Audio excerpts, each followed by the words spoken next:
विद्यार्थी के अंदर एक विजन होना चाहिए, एक दृष्टि होनी चाहिए कार्य करते समय कि मैं ये कार्य क्यों कर रहा हूँ, किस लक्ष्य को लेकर कर रहा हूँ।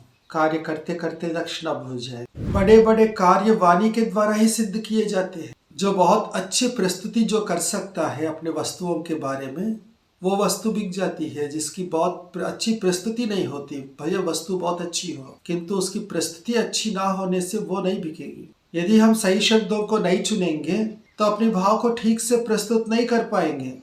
कई बार या तो ये क्या बताएगा मुझे, इस प्रकार की मानसिकता बन जाती है और उनकी अच्छी बातों से लाभ उठाने की जगह उससे हम वंचित रह जाएंगे। जहाँ गुरु के अधीन, गुरु के नज़र में जब विद्यार्थी रहता है, वहाँ पूरे दिन भर के व्यवहार में उनके अंदर अनेक प्रकार के इस प्रकार के बातें देखकर गुरुजी उनको सुधारता जाता है। तब जाके एक व्यक्तित्व का निर्माण होता है। जब समूह बनकर कार्य करते हैं तो जिम्मेदारी बढ़ जाती, तो अपने मन पर दबाव कम हो जाता। ये अभ्यास गुरुकुल में कराया जाता था।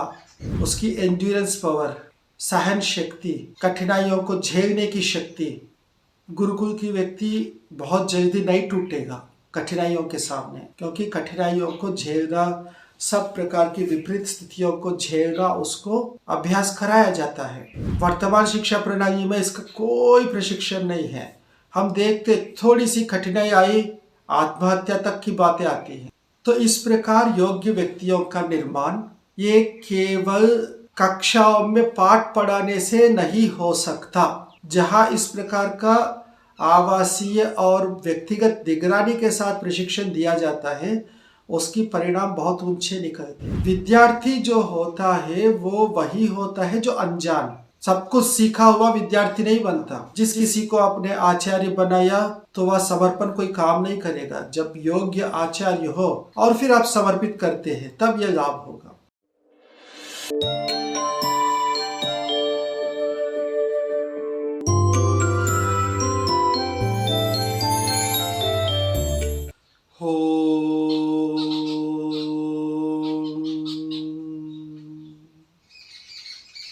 गुरुकुल के विद्यार्थी के अंदर क्या क्या योग्यताएं होनी चाहिए, इस बात पर चर्चा चल रही थी। कल हमने चर्चा किया था कि विद्यार्थी के अंदर एक विजन होना चाहिए, एक दृष्टि होनी चाहिए कार्य करते समय कि मैं ये कार्य क्यों कर रहा हूँ, किस लक्ष्य को लेकर कर रहा हूँ। कार्य करते करते लक्ष्य न भूल जाए और अपने कार्य करने के लिए आवश्यक सभी जो विभिन्न प्रकार की शिल्प निपुणताएं, अनेक प्रकार की कार्य उनको करना आना चाहिए, जो कि जिसमें वो अभ्यस्त हो, उनका काफ़ी अभ्यास हो चुका हो और उस संबंधी सारा जो ज्ञान है वो सारा ज्ञान उसके अंदर होने, कार्य कैसे करना चाहिए, उसमें समस्या आने पे क्या उसका उपाय है, उस संबंधी संपूर्ण जानकारी उनके अंदर हो ताकि कार्य वो ठीक से संपन्न कर सके। कुछ और आगे की आवश्यकताओं की चर्चा करेंगे। एक वाग व्यवहार है, वाणी से व्यवहार करना, ठीक से बोलना, सामने वाले की बातें ठीक से समझना, ये सारा जो है ना, ये बहुत ज़्यादा एक महत्वपूर्ण व्यवहार का एक हिस्सा है। क्योंकि हम जो भी एक किसी को अपनी भाव संप्रेषित करना चाहते हैं, अपने मन में जो भाव है वो किसी दूसरे को बताना चाहते हैं, तो इसका एकमात्र उपाय, मुख्य उपाय है कि वो है अपने वाणी। हम हाव भाव के द्वारा भी कुछ अपने भाव को बता सकते हैं, किंतु उसकी बहुत छोटी सी सीमा है। यदि वाणी को हम प्रयोग करेंगे तो अपने भाव को बहुत अच्छे से दूसरों को बता सकते हैं। इसलिए संसार में सभी व्यवहारों में से वाणी के द्वारा जो व्यवहार है वो बहुत महत्वपूर्ण माना जाता है। बड़े बड़े कार्य वाणी के द्वारा ही सिद्ध किए जाते हैं। हम देख सकते हैं समाज का एक बहुत मुख्य हिस्सा है राजनीति, जो कि पूरे समाज की दिशा का निर्धारण करने वाला क्षेत्र है, और उसमें जो मुख्य हिस्सा है चुनाव प्रचार। आज के समाज की बात कर रहा हूँ। चुनाव प्रचार क्या होता है?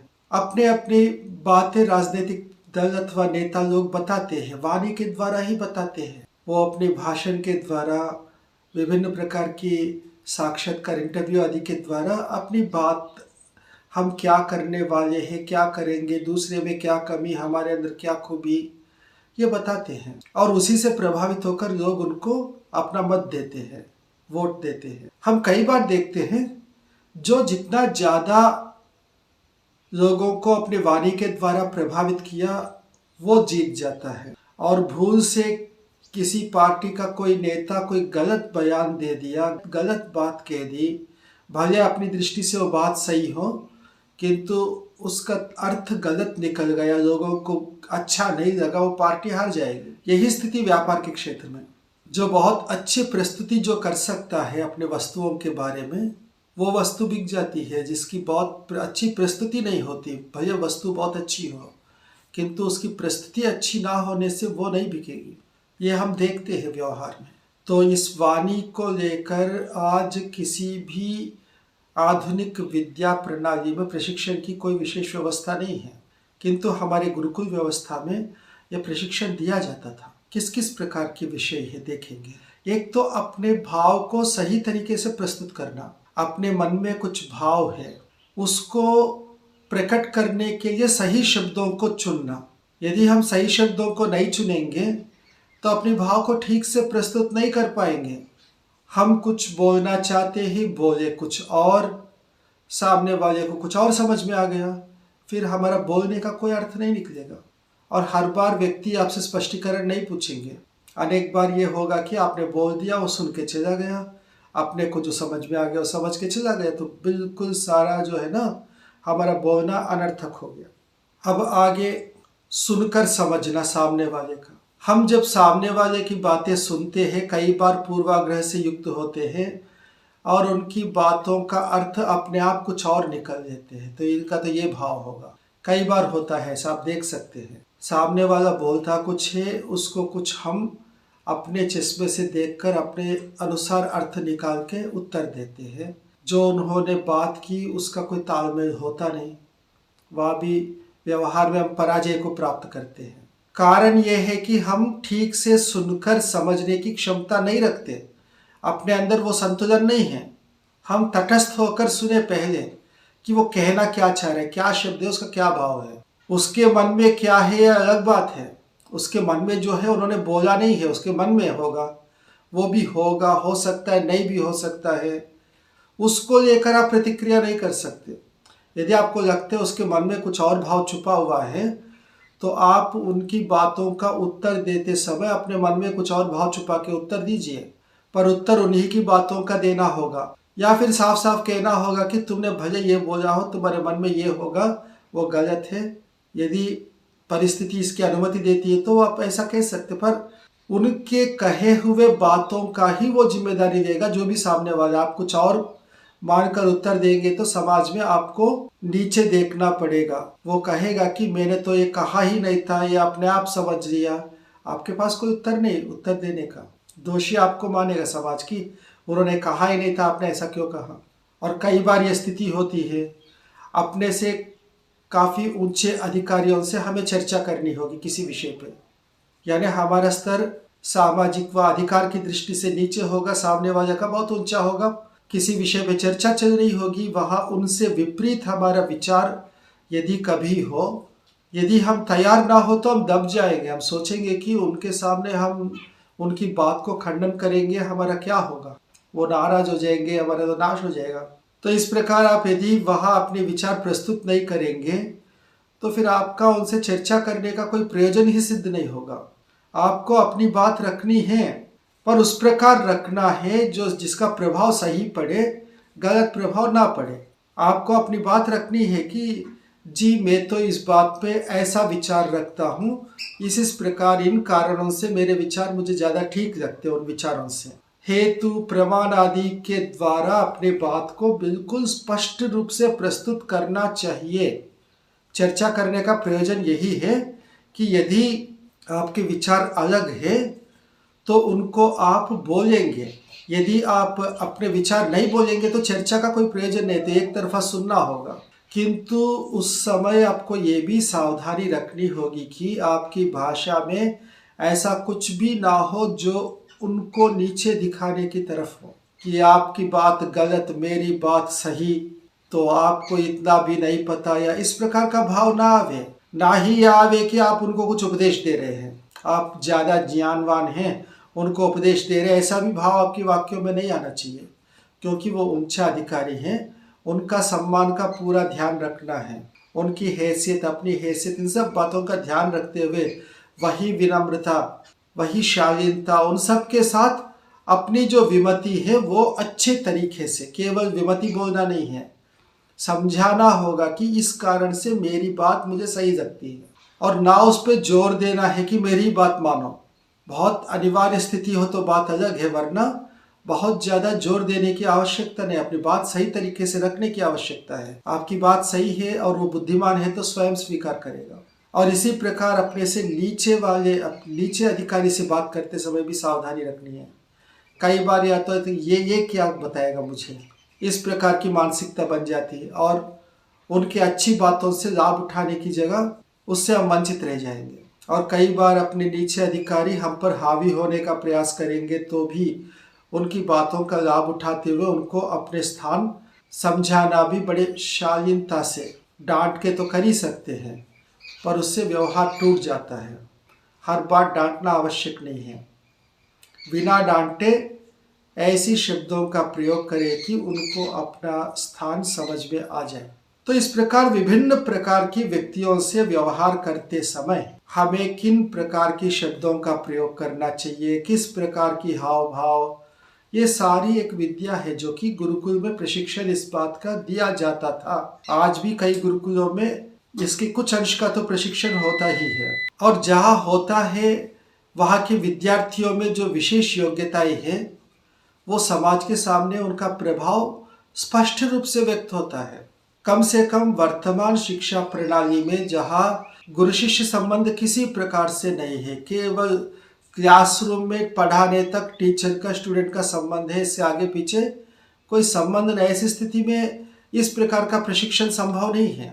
ये तो दिन भर व्यवहार के समय सुधार करना पड़ता है अध्यापक को अपने विद्यार्थी के अंदर। ये दिन भर जहाँ गुरु के अधीन, गुरु के नज़र में जब विद्यार्थी रहता है, वहाँ पूरे दिन भर के व्यवहार में उनके अंदर अनेक प्रकार की इस प्रकार की बातें देखकर गुरुजी उनको सुधारता जाता है, तब जाके एक व्यक्तित्व का निर्माण होता है। इसी प्रकार कार्य करने के विषय में सामान्य रूप से दो प्रकार से कार्य किए जाते हैं। एक तो एक कार्य एक व्यक्ति स्वयं स्वतंत्र होकर संपन्न करता है।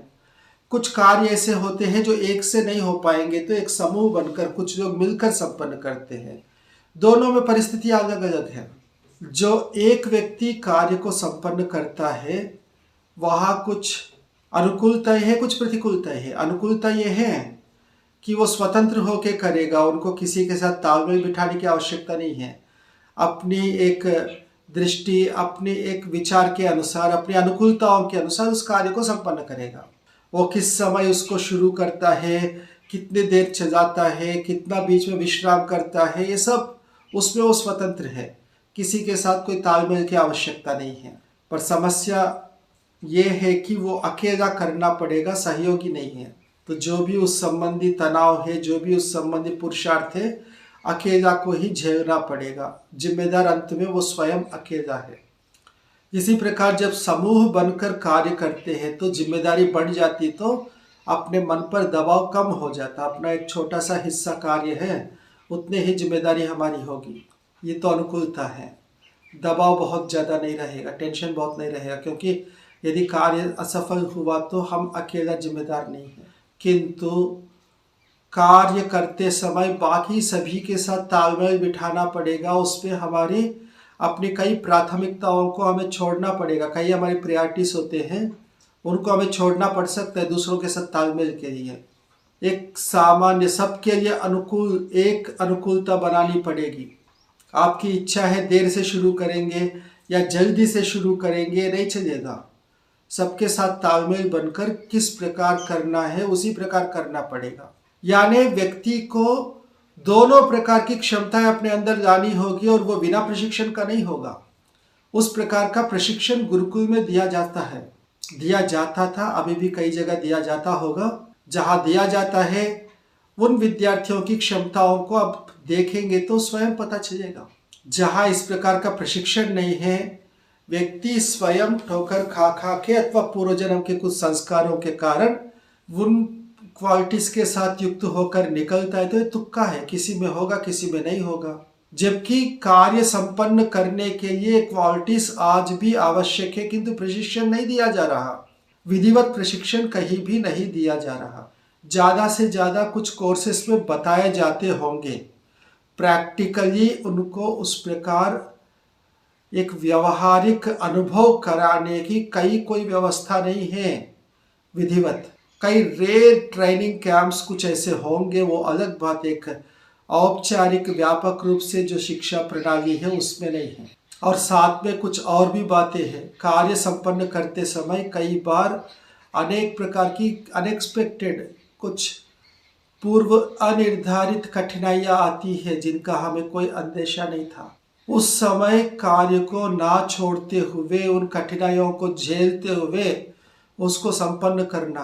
अनेक बार कई प्रकार के तनाव सामने आते हैं, उस तनाव को झेलना, टूटना नहीं, ये अभ्यास गुरुकुल में कराया जाता था।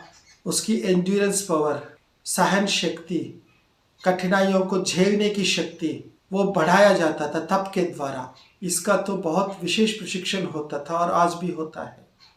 गुरुकुल की व्यक्ति बहुत जल्दी नहीं टूटेगा कठिनाइयों के सामने, क्योंकि कठिनाइयों को झेलना, सब प्रकार की विपरीत स्थितियों को झेलना, उसको अभ्यास कराया जाता है। वर्तमान शिक्षा प्रणाली में इसका कोई प्रशिक्षण नहीं है। हम देखते थोड़ी सी कठिनाई आई, आत्महत्या तक की बातें आती हैं। इतनी ज़्यादा आत्महत्या की बातें। गुरुकुल प्रणाली में इसका कोई स्थान नहीं है। इतना कोमल हृदय किसी का रहने नहीं देंगे गुरुकुल में। कोमलता अपनी जगह पर, कोमल भावनाएं भी होती है, उनका स्थान अलग है, किंतु जब कठिनाइयों को सामना करने की बात हो, उनको झेलने की क्षमता इनमें होगी। और वो बहुत ज़्यादा आवश्यकता है, क्योंकि कितने भी योग्य व्यक्ति हो, यदि कठिनाइयों को सामना नहीं कर सकता है तो कोई एक क्षण ऐसा आता है जहां उनको कठिनाइयों को सामना करना अनिवार्य हो जाता है और वह स्ट्रेस को एंड्योर नहीं कर पाता है, उस तनाव को झेल नहीं पाता, तो टूट जाएगा, वो बेकार हो जाएगा, किसी काम का नहीं रहेगा, तो आत्महत्या करेगा। हम ऐसे बहुत से घटनाएं देखते हैं आज के समाज में, जो कि गुरुकुल प्रणाली में उनका कोई स्थान नहीं है। तो इस प्रकार योग्य व्यक्तियों का निर्माण ये केवल कक्षाओं में पाठ पढ़ाने से नहीं हो सकता। जैसे आज की प्रणाली में हम कक्षाओं में पाठ पढ़ाते हैं, कुछ प्रैक्टिकल ट्रेनिंग भी होता है, तो बहुत सीमित मात्रा में स्किल्स का ट्रेनिंग होता है, कुछ बेसिक स्किल्स सिखाए जाते हैं, पर उससे कोई काम नहीं चलने वाला जब तक, जैसे हम देखते आज भी कुछ विषय ऐसा है जहाँ इंटेंस ट्रेनिंग होती है, जैसे स्पोर्ट्स का क्षेत्र है, या IAS IPS का ट्रेनिंग होता है, आवासीय प्रशिक्षण होगा, उनके दिन भर के व्यवहार पर ध्यान दिया जाएगा। क्या खाना है, क्या पीना है, कब उठना है, कब सोना है, कितना व्यायाम करना है, कितना पानी पीना है, यहाँ तक का एक पूरी व्यवस्थित प्रशिक्षण किया जाता है। तो वहाँ का परिणाम अलग होता है, वो आप देख सकते हैं। जहाँ इस प्रकार का आवासीय और व्यक्तिगत निगरानी के साथ प्रशिक्षण दिया जाता है, उसकी परिणाम बहुत ऊंचे निकलते हैं, और यही गुरुकुल प्रणाली है। किंतु गुरुकुल प्रणाली में प्रशिक्षण व्यापक रूप से रहता था। जो आचार्य लोग होते थे, एक परिपूर्ण व्यक्तित्व का निर्माण को ध्यान में रखते हुए निर्माण करते थे।